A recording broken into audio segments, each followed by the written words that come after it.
علی رسول کریم اما بعد. مہمان عزیز وقار، علماء کرام، عزیز طلباء، وقت چونکہ بہت تیزی سے چل رہا ہے، عشاء کی اذان تک پروگرام ختم کرنا ہے. میں تہہ دل سے مہمان عزیز وقار کا پرتپاک استقبال خیر مقدم کرتا ہوں.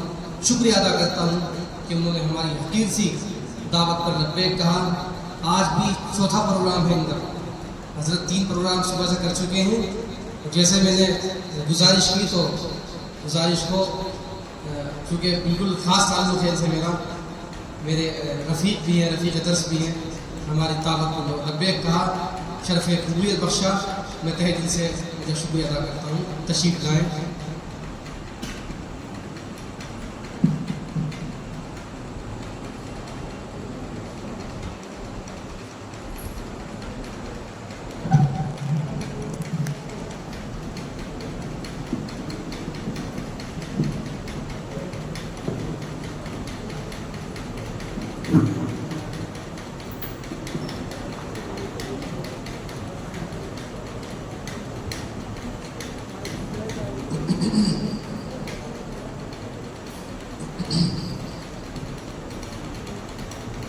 الحمد لله الأكرم الذي خلق الإنسان وكرم وعلمه من البيان ما لم يعلم. فسبحان الذي لا يحسن امتنانه باللسان ولا بالقلم. ونشهد أن لا إله إلا الله وحده لا شريك له. ونشهد أن سيدنا وحبيبنا وشفيعنا وسندنا ونبينا ومولانا محمدا عبده ورسوله الذي أوتي جوامع الكلم وكرائم الحكم ومكارم الشيم. صلى الله عليه وعلى آله وصحبه نجوم طريق الأمم. أما بعد، قال النبي صلى الله عليه وسلم: إن العلماء ورثة الأنبياء، وإن الأنبياء لم يورثوا دينارا ولا درهما، وإنما ورثوا العلم، فمن أخذه أخذ بحظ وافر. وقال عليهما الصلاة والسلام: طلب العلم فريضة على كل مسلم. وقال عليهما الصلاة والسلام: تعلموا الفرائض والقرآن وعلموا الناس فإني مقبول. وقال عليهما الصلاة والسلام: من سئل عن علم علمه ثم كتبه ألجم يوم القيامة بلجام من نار. قال الله تبارك وتعالى في القرآن المجيد والفرقان الحميد: اقرأ باسم ربك الذي خلق الإنسان من علق. اقرأ وربك الأكرم الذي علم بالقلم علم الإنسان ما لم يعلم. سفر میں دھوپ تو ہوگی، جو چل سکو تو چلو. سفر میں دھوپ تو ہوگی، جو چل سکو تو چلو. سبھی ہے بھیڑ میں، تم بھی نکل سکو تو چلو. کسی کے واسطے راہیں کہاں بدلتی ہیں، کسی کے واسطے راہیں کہاں بدلتی ہیں. تم خود اپنے آپ کو بدل سکو تو چلو. یہاں کسی کو کوئی راستہ نہیں دیتا، یہاں کسی کو کوئی راستہ نہیں دیتا. مجھے گرا کے گر تم سنبھل سکو تو چلو. یہی ہے خواب، یہی ہے چند امیدیں، یہی ہے خواب، یہی ہے چند امیدیں. انہی کھلونوں سے تم بھی بہل سکو تو چلو. معزز حاضرین، پیارے عزیز طلباء، یہاں موجود موقر و معظم علماء اعظام، دانشوران قوم و ملت، میرے دوست، اس ادارے کے روح رواں محترم حضرت اقدس مولانا قاری ضیاء الرحمن صاحب دامت برکاتہم، میرے پیارے بچوں، وقت مختصر ہے اور مختصر سے وقت میں ایک عظیم پیغام آپ کی خدمت میں پیش کرنا ہے. آج کی دنیا تعلیم کی دنیا ہے. آج کی دنیا میں جس قوم نے تعلیم کو اپنی زندگی کا اوڑھنا بچھونا بنایا، لباس بنایا اس قوم نے ترقی پائی، اور جس قوم نے تعلیم کو پشت ڈال دیا، اس کی اہمیت کو ختم کر دیا، تو وہ قوم ترقی کی راہوں سے ہٹ کر بربادیوں کے دہانے پر کھڑی ہو گئی۔ میرے پیارے بچوں، یہ جو علم آپ سیکھنے کے لیے یہاں جمع ہیں، وہ سرور کونین سرکار دو عالم صلی اللہ علیہ وسلم کا، یعنی شفیع المذنبین کا، گنبد خضرا کے مکین کا، احمد مجتبی کا، والی کون و مکہ کا ایسا علم ہے جس نے ساری دنیا کو اپنے شبنمی فہار سے، علمی میدان سے آپ نے ساری دنیا کو سرفراز کیا۔ میرے پیارے بچوں، آج ہر علم اپنے ساتھ ایک تہذیب، ایک کلچر رکھتا ہے، اور اس علم کا جو کلچر ہے جسے آپ سیکھ رہے ہیں، یہ قرآن کا، حدیث کا وہ علم ہے جس کو دنیا جانتی ہے کہ جب یہ علم دنیا پر غالب ہوتا ہے تو برائیوں کا خاتمہ ہوتا ہے، جب یہ علم دنیا پر آتا ہے تو معاشرے کی ترقی کا سامان ہوتا ہے۔ دنیا جانتی ہے کہ جب یہ علم پھیلتا ہے اور یہی جامعہ رحمانیہ کے طلباء پوری دنیا میں جا کر پیارے نبی صلی اللہ علیہ وسلم کی سیرت کو، آپ کے پیغامات ہدایات کو بیان کرتے ہیں، تو پھر زنا کا راستہ بند ہوتا ہے، شراب کا راستہ بند ہوتا ہے، جھوٹ بولنے کا راستہ بند ہوتا ہے، مکر و فریب کا راستہ بند ہوتا ہے، عیاشی کا راستہ بند ہوتا ہے، بدفعلی کا راستہ بند ہوتا ہے، بدکاری کا راستہ بند ہوتا ہے۔ یہ علم، یہ کلچر، یہ تہذیب دنیا جان رہی ہے، سمجھ رہی ہے کہ اس علم میں، اس تہذیب میں، اس کلچر میں ایک ایسا سنہرا راستہ ہے جو برائیوں سے ہٹا کر لوگوں کو اچھائیوں کی طرف لاتا ہے اور دنیا سے آخرت تک کامیابی کی ضمانت بنتا ہے۔ میرے پیارے بچوں، آج دنیا میں جتنے علوم ہیں، ان علوم کو فیضان قرآن عظیم سے ملا، اور اس کی بے شمار دلیلیں موجود ہیں جس کو بچانے کا موقع نہیں ہے۔ اس لیے میں آپ سے عرض کرتا ہوں کہ آپ جامعہ رحمانیہ میں داخل ہوئے ہیں تو آپ کا ایک مقصد ہونا چاہیے، ایک ٹارگیٹ ہونا چاہیے، اور وہ مقصد ہی آپ کی کامیابی کی ضمانت بنے گا۔ اور اس مقصد کے تحت آپ جب علم سیکھیں گے، اساتذہ کے پاس بیٹھ کر ان سے فیضیاب ہوں گے، تو وہی علم آپ کی ترقی کی راہیں کھولے گا۔ پھر دنیا آپ کے سامنے دولت لیے کھڑی ہوگی، دنیا کی دولت آپ کے پیچھے پیچھے چلے گی، لیکن یہ کب ہوگا؟ جب آپ اپنا معیار ایسا بنائیں، آپ اپنی اسٹڈی کا معیار ایسا بنائیں، آپ اپنے مطالعے کا معیار ایسا بنائیں، آپ یہ سمجھیں کہ آپ دنیا میں اس لیے بھیجے گئے ہیں کہ جناب رسول اللہ صلی اللہ علیہ وسلم کے لائے ہوئے علم کا بیڑا، اس کا ذمہ آپ کو سونپا جا رہا ہے۔ یہ دنیا کی وہ امانت ہے، یہ دنیا کی وہ بہترین امانت ہے جس کو آپ کو لے کر چلنا ہے، اور اس کو لے کر چلنے کے لیے سب سے پہلے آپ کو پرعزم ہونا پڑے گا، اور پرعزم اس لیے ہونا پڑے گا تاکہ آپ اپنے رشتہ داروں کو بھول جائیں، اپنے دوستوں کو بھول جائیں، موبائل ملٹی میڈیا سیٹ کو بھول جائیں، اور صرف آپ کی زندگی میں ایک آئیڈیل ہو، ایک مشن ہو، محمد عربی صلی اللہ علیہ وسلم کا آپ کا طریقہ ہو، آپ کی سنت ہو، آپ کا پیغام ہو، ایک مقصد ہو، ایک ٹارگیٹ ہو۔ اور وہ مقصد، وہ ٹارگیٹ جب آپ کے ساتھ چلے گا تو آپ کو رشتہ دار کی رشتہ داری اچھی نہیں لگے گی، آپ کے دوست اچھے نہیں لگے گے، شادی کا ماحول اچھا نہیں لگے گا، مدرسے سے باہر نکلنا اچھا نہیں لگے گا۔ آپ کا دل کہے گا کہ میں لائبریری میں حدیثیں پڑھوں، میں لائبریری میں قرآن کی تفسیر پڑھوں، میں مولانا ضیاء الرحمن کی خدمت میں جا کر، مولانا یعقوب صاحب کے پاس جا کر میں اشکالات کروں، حدیث کے سوالات پوچھوں اور ان سے معلوم کروں۔ پھر آپ کا ذہن، آپ کا دل اسی طرح کام کرے گا۔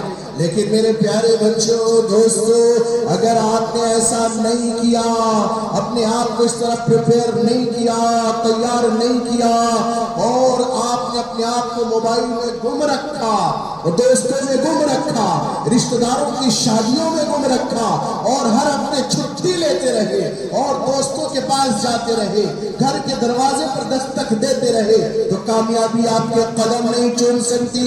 یاد رکھیے، کامیابی آپ کے قدم جب چومے گی جب آپ پرعزم ہو جائیں گے، جناب رسول اللہ کے پیغامات کا بیڑا اپنے سینے میں بسا لیں گے، اپنے ذہن میں محفوظ کر لیں گے۔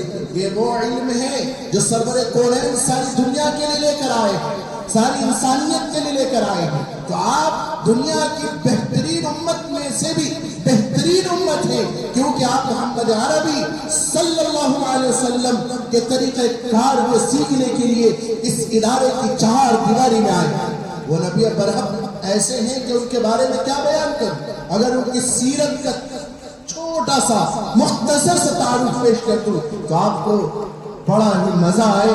میں آپ کو بتا دوں، حضرت عبداللہ بن بریدہ رضی اللہ عنہ کی روایت، صرف قدموں کا ذکر کر رہے ہیں محمد عربی، فرما رہے ہیں احسن البشر قدما، حضرت عبداللہ بن بریدہ فرماتے ہیں احسن البشر قدما، میرے نبی کے اتنے سونے قدم، اتنے خوبصورت قدم کہ دنیا میں کسی بشر کے، کسی انسان کے قدم اتنے خوبصورت نہیں۔ قدم مبارک کا اتنا خوبصورت انداز پیش کیا جا رہا ہے محمد عربی کا۔ حضرت انس کی روایت ہے، حضرت ابو ہریرہ کی روایت ہے، فرماتے ہیں ششن القدمین والکفین، محمد عربی کے ہاتھ کی ہتھیلیاں اور قدم مبارک کی ہتھیلیاں پرگوش اور پر نور تھی، اتنی خوبصورت تھی کہ اس کا ثانی اور نظیر نہیں ملی۔ یہ زبردست بات کہی ہے۔ اور روایت پڑھی حضرت میمونہ فرماتی ہیں کہ میں اپنے والد کے ساتھ محمد عربی کی خدمت میں حاضر ہوئی، محمد عربی اونٹ پر سوار تھے، آپ کے قدم مبارک نیچے تھے، میرے والد نے محمد عربی کے قدم مبارک کو دیکھا تو خوش ہو گئے اور جا کر سینے سے لگا لیا۔ میری نظر، میمونہ فرماتی ہیں کہ میری نظر جب محمد عربی کے قدموں پر پڑی اور پیر کے انگوٹھے پر پڑی تو وہ اتنے خوبصورت تھے، اتنے خوبصورت تھے کہ ایک سال تک اس کی خوبصورتی میرے ذہن اور میرے دل میں نقش رہی، اور اس کی خوبصورتی اور خوشبو میرے ذہن اور دل میں معطر رہی۔ کتنی عجیب بات ہے، قدموں کا یہ حال ہے تو آگے کا کیا حال ہوگا؟ ایک شاعر نے بڑا عجیب نقشہ کھینچا ہے، کہا ہے قدموں کو جبین پہ رہنے دو، قدموں کو جبین پہ رہنے دو، چہرے کا تصور مشکل ہے، قدموں کو جبین پہ رہنے دو، چہرے کا تصور مشکل ہے، جب چاند سے بڑھ کر ایڑی ہے تو رخسار کا عالم کیا ہوگا، جب چاند سے بڑھ کر ایڑی ہے تو رخسار کا عالم کیا ہوگا۔ بات یہ ختم نہیں ہوئی، مختصر سے انداز میں بتا رہا ہوں، ورنہ سیرت کا موضوع اور آپ صلی اللہ علیہ وسلم کے پیغامات کا موضوع تو ایسا ہے کہ 4 گھنٹے کا وقت لگ جائے پھر بھی کم پڑ جائے۔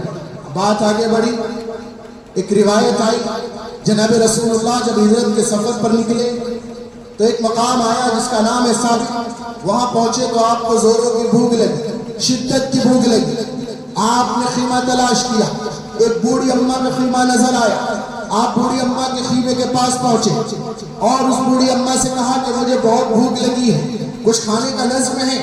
پیاری بوڑھی اماں نے فرمایا کچھ انتظام نہیں ہے، کچھ موجود نہیں ہے۔ پیارے نبی نے دیکھا کہ ایک خستہ حال بکری کھڑی ہے، آپ نے بوڑھی اماں سے کہا اے پیاری اماں آپ اجازت دیں تو میں اس بکری سے دودھ نکال لوں۔ بوڑھی اماں تعجب بھری نظروں سے کہنے لگی کہ کس کر آپ اس بکری سے دودھ نکال سکتے ہیں، یہ خستہ حال ہے، کمزور ہے، ایک قطرہ دودھ اس بکری سے نہیں نکل سکتا، آپ کیسے دودھ نکال سکتے ہیں؟ پیارے نبی نے فرمایا اے پیاری اماں اجازت دیجئے میں دودھ نکال لیتا ہوں۔ انہوں نے تعجب بھری نظروں سے ان کو اوپر سے نیچے تک دیکھا اور یہ کہا کہ چل تو ضد کرتا ہے تو لے، میں تجھے اجازت دیتی ہوں، نکال لے دودھ۔ میرے پیارے بچوں اس نبی برحق کا معجزہ دیکھیے، ان کے دستے مبارک کا معجزہ دیکھیے۔ آپ نے پیر کے بارے میں سنا، ہاتھ کے بارے میں سنیے، انہوں نے فرمایا کہ اے پیاری اماں اب میں دودھ نکالتا ہوں۔ آپ دودھ نکالنے کے لیے جیسے ہی آپ نے اپنا ہاتھ دست مبارک آگے بڑھایا، تھن دودھ سے بڑھ کر پورا کا پورا لٹک گیا. آپ نے اس تھن سے پورا ڈول دودھ سے بھر لیا اور اس ڈول سے خود دودھ پیا, پیٹ بھر لیا اور اپنے 3 ساتھیوں کو اسی ڈول سے دودھ پلایا اور ان کا بھی پیٹ بھر گیا. پھر جب ڈول خالی ہوا تو پھر دوبارہ اسی تھن سے جس سے ایک قطرہ دودھ نہیں نکل سکتا تھا, آپ نے پھر اسی ڈول کو اس تھن سے پورا کا پورا بھر لیا اور وہ ڈول دودھ سے بھرا ہوا اماں کے پاس لا کر دیا کہ لو اب تم پی لینا, میرا کام ہو چکا, میں اجازت دیتا ہوں. اور یہ کہہ کر محمد عربی وہاں سے چل پڑے. جب چلے گئے تو ان کے شوہر گھر آئے, کہا ڈول دیکھ کر, اس میں دودھ دیکھ کر کہ اس میں دودھ کیسے آیا اور کہاں سے آیا. بوڑھی اماں کہنے لگی کہ دودھ اس بکری سے آیا. وہ کہنے لگے پاگل ہو گئی ہو, اس بکری سے تو ایک قطرہ دودھ نہیں نکل سکتا, تم نے پورے ڈول کو دودھ سے بھرا ہوا کیسے پیش کر دیا. کہنے لگی کہ یہ میرا کمال نہیں ہے, یہ میرا معجزہ نہیں ہے, یہ ایک جادوئی شخص کا معجزہ ہے جس کی خوبصورتی دیکھ کر ابھی تک میرا ذہن اس کی طرف مائل ہے. وہ شخص جادوئی تھا, جادوگر تھا, اتنا خوبصورت تھا کہ اس کا حال کیا بیان کروں. اس نے اس بکری سے دودھ نکالا ہے.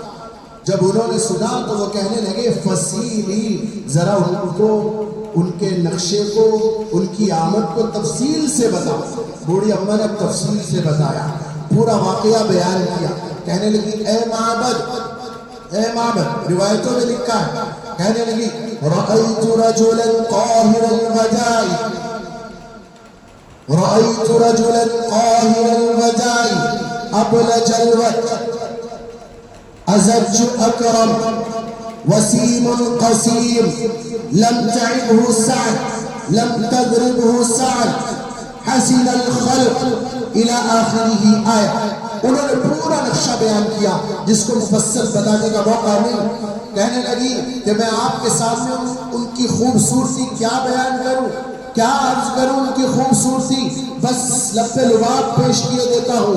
انہوں نے کہا کہ محمد عربی صلی اللہ علیہ وسلم ایک جادوئی شخص جن کو دیکھ کر ایسا لگتا تھا کہ چاند زمین پر کپڑے پہن کر اترا.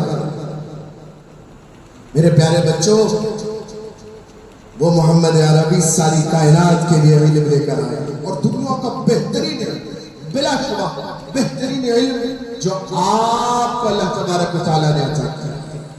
اس کی ذمہ داری آپ کو عطا کی. اس لیے زندگی کا ٹارگیٹ بنا لیجئے, بنا ٹارگیٹ کے کامیابی نہیں مل سکتی, نہیں مل سکتی, نہیں مل سکتی. محمد عربی کا لایا ہوا علم ہے.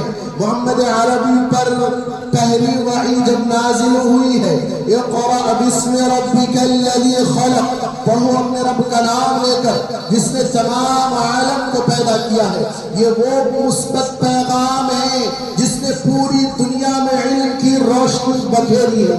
آپ ذرا اندازہ کریں کہ اس علم کے علاوہ جتنے علوم ہیں, تفصیل کی طرف نہیں جاتا, اس علم کے علاوہ جتنے علوم ہیں ان سب علموں کو سیکھنے والے, بڑی بڑی ڈگریاں لے کر گھومنے والے آج بھی تہذیب اور کلچر کی حفاظت کے لیے ترستے ہیں, روتے ہیں. میں آپ سے کیا عرض کروں, اس کے پس منظر میں صرف ایک بات بتاتا ہوں. آپ جو علم سیکھ رہے ہیں اس کا معیار یہ ہے کہ جب آپ یہاں سے فارغ ہوتے ہیں تو سب سے پہلے اپنے والدین کی خدمت والے بنتے ہیں. پھر وہاں سے جب آپ کا سفر شروع ہوتا ہے تو پھر آپ معاشرے کی فلاح اور بہبود کا ضامن بنتے ہیں. پھر وہاں سے جب آپ کا سفر شروع ہوتا ہے تو اللہ تبارک و تعالیٰ پوری دنیا میں آپ کی آواز پہنچاتا ہے. میرے پیارے بچوں, اس علم کی انوار و برکات یہی ہے کہ آپ کی جیب میں کچھ نہیں مگر اللہ تعالیٰ آپ کو وہ عروج عطا کرتا ہے کہ آپ زمین سے لے کر آسمان کی بلندیاں طے کرتے ہیں. میں آپ کے سامنے جیتی جاگتی مثال تحدیث کی نعمت کے طور پر عرض کر رہا ہوں, کسی تعریف کی ضرورت نہیں. مولانا ضیاء الرحمن صاحب جانتے ہیں کہ اس علم کی برکت ہے, حدیث کی برکت ہے, قرآن کی برکت ہے کہ اللہ تبارک و تعالیٰ نے اس حدیث کو موقع عطا فرمایا تو لندن کے پارلیمنٹ سے اس حدیث کو ایوارڈ ملا, اعجاز ملا. یہ اس علم کی برکت ہے. لیکن اپنی زندگی کا ٹارگیٹ بنائے بغیر کامیابی نہیں ہے. مجھے بڑا افسوس ہوتا ہے, میں مدرسوں کے حالات کا جب جائزہ لیتا ہوں تو بچے ٹارگیٹ سے ہٹ رہے ہیں, اپنے مقصد سے ہٹ رہے ہیں. اپنا وقت جو درس کے علاوہ کا وقت ہے وہ موبائلوں میں صرف کر رہے ہیں, ملٹی میڈیا سیٹ میں شارٹ ویڈیوز دیکھنے میں صرف کر رہے ہیں. نہیں میرے پیارے بچوں, آپ کو اللہ تبارک و تعالیٰ نے رحمانیہ میں اس لیے نہیں بھیجا ہے, اس لیے بھیجا ہے تاکہ آپ اس علم کی اہمیت کو سمجھیں. آپ قوم کے آئیڈیل ہیں, آپ قوم کی امانت ہیں, آپ محمد عربی کی امانت ہیں, کیونکہ آپ کو یہ ذمہ داری دی گئی. اگر اس کو نہیں سنبھالا اور اگر اس کی عظمت کو نہیں سمجھا اور اس پر محنت نہیں کی تو سمجھ لیجئے آپ عزت کی تلاش کرتے رہیں گے, آپ کو عزت نہیں مل سکتی. بس ایک بات عرض کرتا ہوں, 9 بج چکے ہیں, 9:05 پر دعا ہوا. ایک بات عرض کرتا ہوں, جب میں عالم بنا تو والد صاحب نے مشورہ دیا کہ انجینئر کی ڈگری حاصل کریں. ان کے حکم پر میرٹھ میں ایک کالج ہے IIMT اور فورٹ انسٹیٹیوٹ آف ٹیکنالوجی, وہاں پہنچا. اس کے ذمہ دار ہیں ٹھاکر دیوگوپال سنگھ, ان سے ملاقات. انہوں نے کہا کہ ہمارے یہاں پہلا کیس ہے جو اس لباس میں پڑھنے کے لیے. میرے پیارے بچوں, انہوں نے داخلہ لیا اس لیے لیا کیونکہ میرا 12th کا جو سرٹیفکیٹ تھا وہ فرسٹ ڈویژن میں تھا. کہنے لگے پڑھنے میں تو ہوشیار ہیں, اس لیے آپ کا داخلہ ہم لے لیتے. انہوں نے داخلہ لے اور اسی لباس میں جاتا. انہوں نے کچھ اساتذہ کو میرے پیچھے نظر رکھنے کے لیے لگا دیا. 10 دن کے بعد جب میں پہنچا تو وہ باہر کھڑے تھے. انہوں نے میرا ہاتھ پکڑ کے مجھے سیمینار ہال میں لے گئے. سارے بچوں کو بلایا, سارے اساتذہ کو بلایا اور پوڈیم پر اسٹیج پر کھڑا کر کے کہنے لگے کہ میں مسلمان بچوں کے لیے جو سوچ رکھتا تھا آج اس طالب علم کی وجہ سے میری سوچ بدلی. وہ کہنے لگے کہ مسلمانوں کو میں دیکھتا ہوں کہ وہ رات کو ہوٹلوں میں ساری رات گزار دیتے ہیں, چائے خانوں پر وقت گزار دیتے ہیں, موبائلوں میں وقت گزار دیتے ہیں, ادھر ادھر کے کاموں میں وقت گزار دیتے ہیں. میری یہ سوچ تھی کہ پڑھنے پر, تعلیم پر ان کی کوئی فکر نہیں ہوتی اور ماں باپ اس پر توجہ نہیں دلاتے. لیکن اس بچے کو دیکھ کر میں نے یہ فیصلہ کیا ہے کہ اگر اسلام کی صحیح ڈیفینیشن کو دیکھنا ہے, اسلام کے صحیح رول کو دیکھنا ہے, اسلام کے صحیح پیغام کو دیکھنا ہے, اور وہ محمد جو ساری کائنات کے لیے انسانیت کا پیغام لے کر آئے ہیں ان کو اگر دیکھنا ہے تو اس بچے کو یعنی مشہور الرحمان شاہی جمالی کو دیکھنا ہے. میرے پیارے بچوں, یہ اعلان تھا اسلام کی اہمیت کا, اور اعلان کرنے والے تھے ٹھاکر دیوگوپال سنگھ. اس لیے آپ سے عرض کرتا ہوں کہ جامعہ رحمانیہ میں میری حاضری اللہ کا شکر احسان ہے, بارہا ہوتی رہی. لیکن میرے پیارے بچوں, اپنی زندگی کا ٹارگیٹ مقصد پڑھنا ہے, یہ مقصد ہے, کچھ نہیں ہے. جب آپ کامیاب ہوں گے تو کیا اللہ تبارک و تعالیٰ آپ کو بچوں.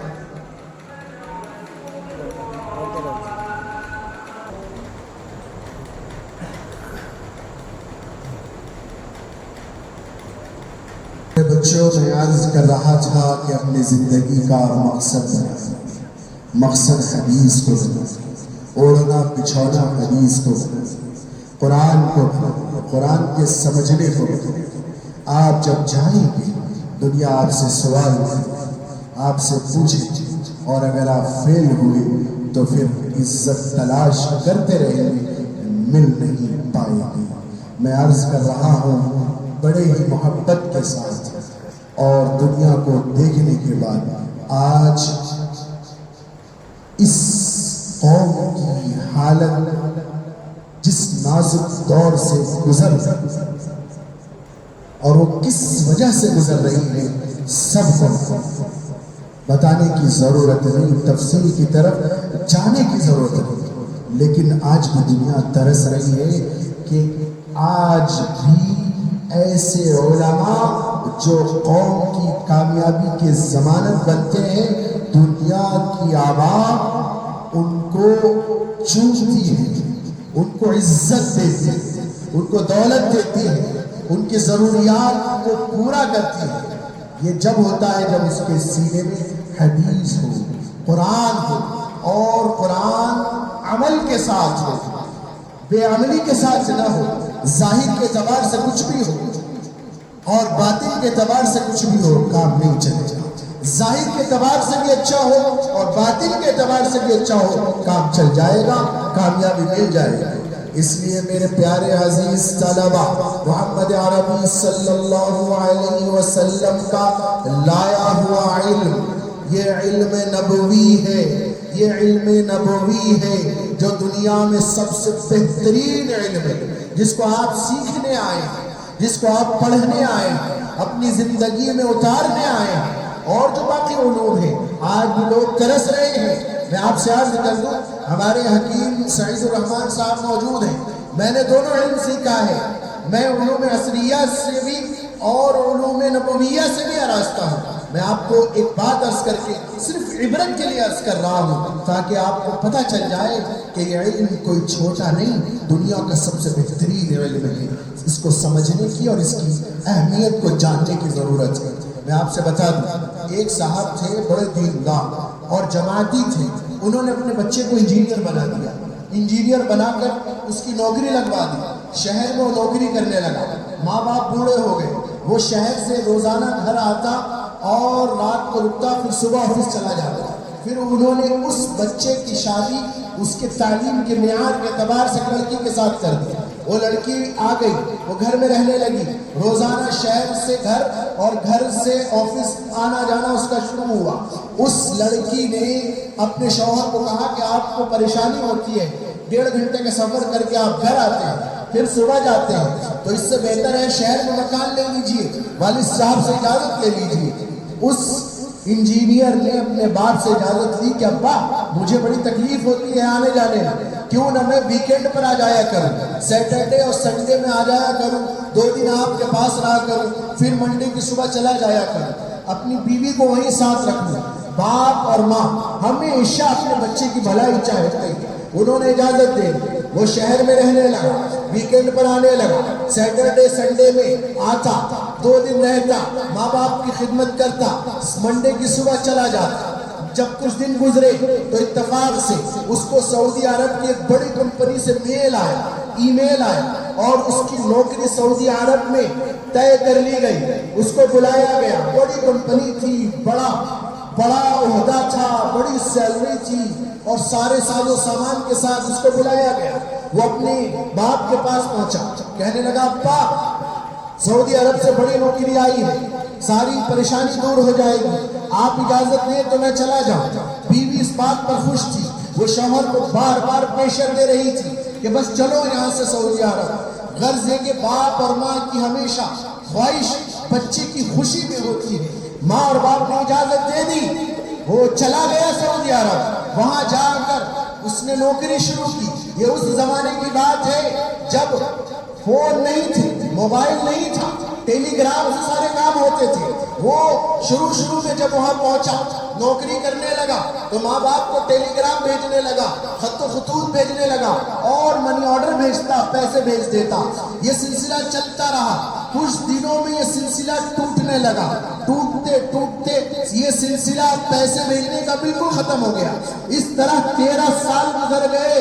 13 سال وہ سعودی عرب میں رہنے کی وجہ سے اس کو موقع ملتا رہا، حج کرتا رہا، ہر سال وہ حج کرتا اور حج کر کے جب گھر آتا تو رات کو خواب میں دیکھتا کہ ایک بزرگ سفید پوش اس کے سامنے آتے اور کہتے کہ تیرا حج قبول نہیں ہوا۔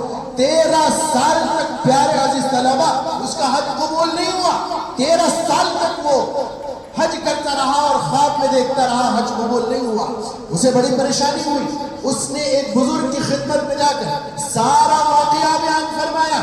اس بزرگ نے کہا کہ لگتا ہے تو اپنے ماں باپ سے دور ہو چکا ہے، جا پہلے اپنے ماں باپ کی خبر لے، اس کے بعد کی عبادت کرنا۔ اللہ اکبر۔ وہ فوراً ایمرجنسی کی فلائٹ لے کر آیا اپنے گاؤں میں پہنچا۔ گاؤں کے حالات بدل چکے تھے، اسے یہ نہیں پتا چل رہا تھا کہ میرا گھر کون سا ہے۔ ایک بچہ وہاں ٹہل رہا تھا، اس بچے کو بلا کر پوچھا کہ فلاں صاحب کا گھر کدھر ہے؟ اس بچے نے کہا کہ ان کا تو انتقال ہو گیا۔ کہا کہ اچھا۔ اس بچے نے پھر کہا کہ ان کا انتقال ہوا ہے اس نالائق بیٹے کے غم میں جو ان کو چھوڑ کر سعودی عرب چلا گیا ہے، ان کا انتقال ہو گیا ہے۔ اب اس نالائق بیٹے کی بوڑھی ماں اس گھر میں رہتی ہے، جاؤ دیکھ لو، اگر تمہیں ملنا ہے تو مل لو۔ جب اس نے یہ سنا تو اس کے آنکھ میں آنسو آ گئے۔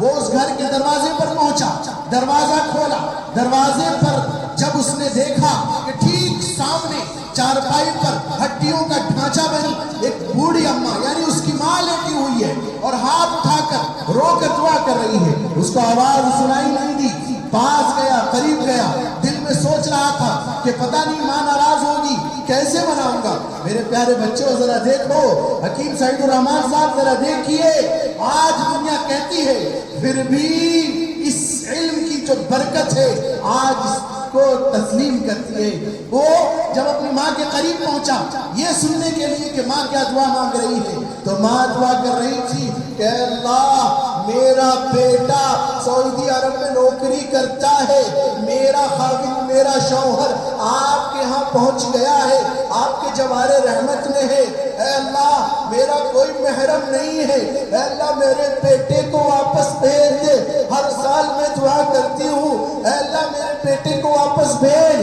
تاکہ میرا انتقال ہو تو کم سے کم قبر میں اتارنے کے لیے میرا محرم میرا بیٹا موجود ہو، اے اللہ میرے بیٹے کو واپس بھیج دے۔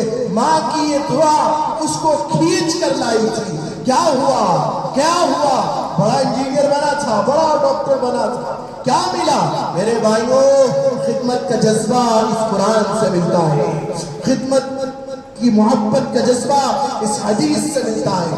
آج بھی دنیا روتی ہے، میں نے یوروپین کنٹریز میں دیکھا ہے لوگوں کو تڑپتے ہوئے روتے ہوئے، سیپریٹ لائف کے نام پہ لوگ اپنے ماں باپ کو چھوڑ کر چلے جاتے ہیں اور وہ باپ بیچارہ خون کے آنسو رو لیتا اس دنیا سے رخصت ہو جاتا ہے۔ بہرکیف زیادہ باتیں عرض نہیں کرنی، صرف یہ عرض کرنا ہے کہ اس علم کو پہچانو میرے پیاروں، اس علم کو پہچانو، یہ دنیا کا بہترین علم ہے، عزت و ثقافت کا علم ہے، پرواز کا علم ہے، ترقی کا علم ہے، لیکن اس کے لیے شرط ہے تمہیں حضرت مولانا حسین احمد مدنی نور اللہ مرقدہ جیسا کردار ادا کرنا پڑے گا، تمہیں حضرت قاری طیب صاحب رحمہ اللہ جیسا کردار ادا کرنا پڑے گا، تمہیں حضرت مولانا قاسم نانوتوی رحمہ اللہ جیسا کردار ادا کرنا پڑے گا، تمہیں حضرت مولانا مفتی جمیل الرحمان جیسا کردار ادا کرنا پڑے گا، تمہیں حضرت مولانا شاہین جمالی رحمہ اللہ جیسا کردار ادا کرنا پڑے گا،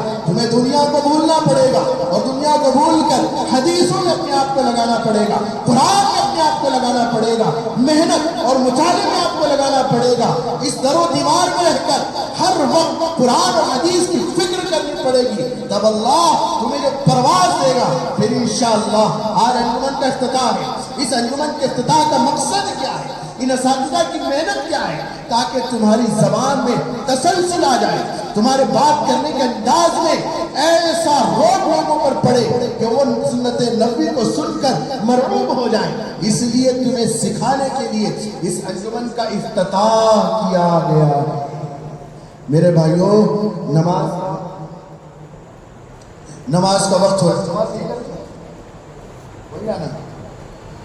نماز کا وقت ہو رہا ہے، اس لیے بس آپ سے یہ گزارش ہے کہ اپنی زندگی کو بامقصد زندگی، اور اب دعا کر لیجیے، وقت نہیں ہے، 1 منٹ باقی، دعا کر لیجیے۔ اللہ تعالی ہمارے یہاں بیٹھنے کو قبول فرمائے، آپ کے سننے کو میرے سنانے کو قبول فرمائے، آپ کی خدمات کو قبول فرمائے۔